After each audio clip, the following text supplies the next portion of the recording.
Dans ma petite capsule aujourd'hui, j'aimerais vous entretenir et du jugement et de la condamnation. Pourquoi jugement et condamnation? Parce que souvent, on va se faire dire arrête de juger. Pourquoi tu juges les gens? Tu n'as pas de raison de juger les gens?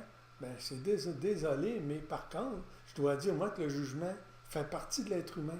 Automatiquement, quand on rencontre quelqu'un, quand on voit quelqu'un marcher, ne serait que la marque de quelqu'un, on va être porté à juger, on va être porté à se faire une idée sur la personne, sur comment il peut réagir juste à la regarder aller. Et là, on va amener un résultat, donc on va amener un jugement. Le jugement est basé sur des critères. Par contre, souvent, on va juger, on va condamner sans aller voir nos critères. Et c'est là que ça devient négatif. Et c'est là qu'on va nuire à soi et aux autres.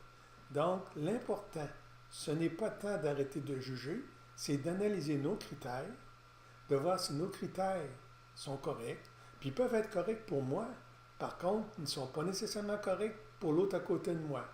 Alors, si l'autre personne à côté de moi a une bonne opinion de moi, puis qu'il me considère, puis que je lui donne le résultat de mon jugement, et mon jugement est soit négatif ou encore positif sur une personne, bien, mon ami va être comme porté à accepter mon jugement, ma condamnation, sans lui-même faire son propre cheminement là-dessus. Et c'est là que ça devient négatif. Quand on regarde un procès, par exemple, il y a des personnes, mettons, il y a des jurés qui sont là puis qui vont écouter les critères sur lesquels la Cour va accuser telle ou telle personne va être appelée à se défendre d'avoir fait tel événement. Et là, les gens vont écouter, écouter et écouter. Et selon l'information donnée, ils vont se faire un jugement personnel. Ils vont, après ça, se rencontrer, toute la gang, et discuter de leur jugement pour voir est-ce que mon critère est bon. Puis là, ils vont comme échanger ensemble. Et suite à ça, ils vont amener une condamnation unanime avec la discussion qu'ils vont avoir eue.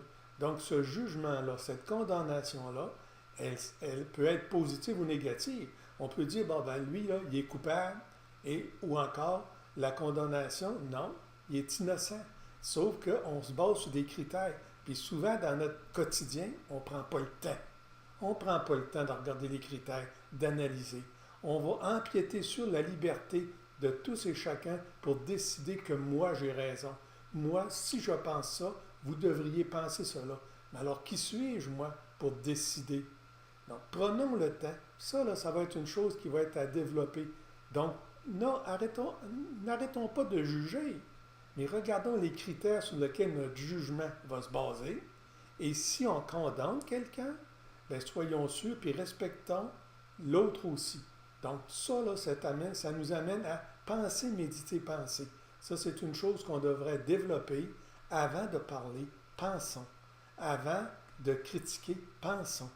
Et le temps qu'on va penser, ça va nous amener à se baser sur des critères beaucoup plus objectifs, beaucoup plus simples pour amener un résultat, un jugement beaucoup plus équilibré, positif.